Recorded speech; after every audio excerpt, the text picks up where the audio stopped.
While getting in my car yesterday at 4 a.m., a young man suddenly ran towards me from across the street and screamed that he had been human trafficked and needed help.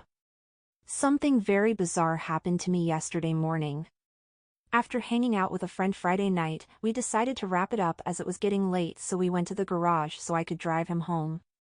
Almost immediately as the garage door went up, a man walking across the street sprinted at us on sight and screamed help. I immediately went into fight or flight mode, opened my car door and grabbed my stun gun from the glove box as my friend told him to stop. The guy saw it and stopped approaching and then begged us again to help him. He was young, probably early 20s, and his clothes were covered in mud and filth. He was extremely drunk, he absolutely reeked of booze.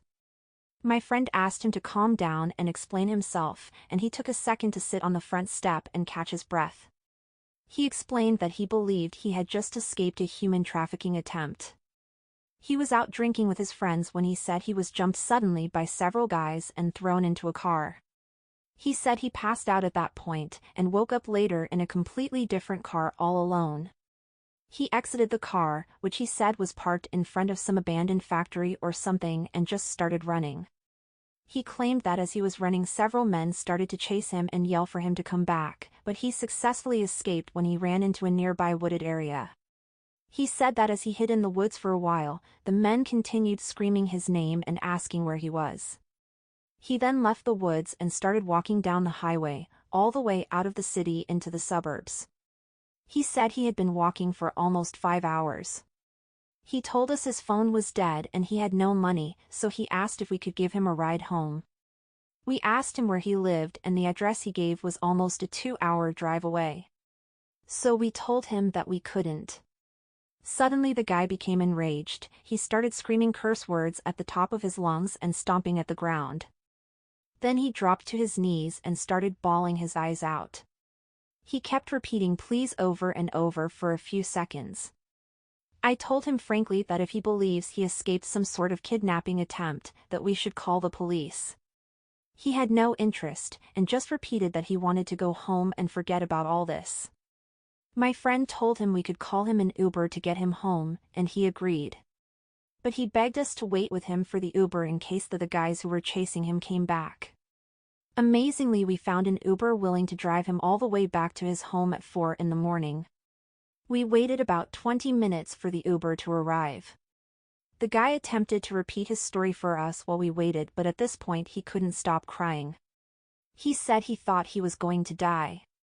To my sober mind, it seemed that he hadn't escaped a human trafficking or kidnapping attempt, but he very likely escaped from his friends who he was drinking with.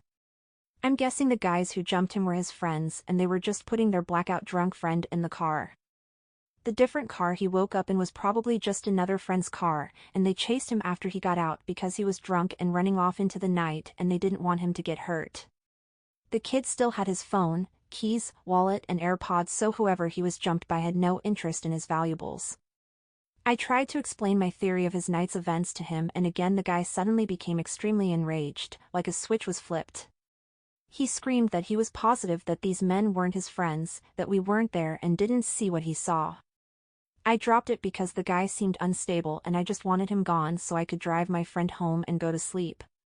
The Uber arrived and he again broke down crying, thanking us so much for helping him. He got in and we told the driver that the guy wasn't well and needed to be brought home safe. They drove off and thankfully this stressful event was over. I don't personally believe the guy's story about being kidnapped, but I suppose it's not impossible. I live in the US, in a very nice city.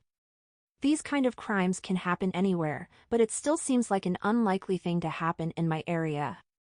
While driving my friend home we talked about it for a bit. For example, we both agreed that had either of us been alone and the guy approached, the situation would have played out much differently. I would have ran back in my house immediately and called the cops, call me heartless or a coward, but I have a kid so her safety comes first. A strange man ran at me at 4 a.m. as I was getting in my car. There's very few good reasons that would ever be happening. Also, while he was obviously not thinking too clearly due to his intoxication, had he ran down someone else he might have gotten shot. I'm amazed he wasn't hurt walking down the highway for 5 hours. Not sure what really happened to the kid, but regardless, I guess we were able to get him home safe.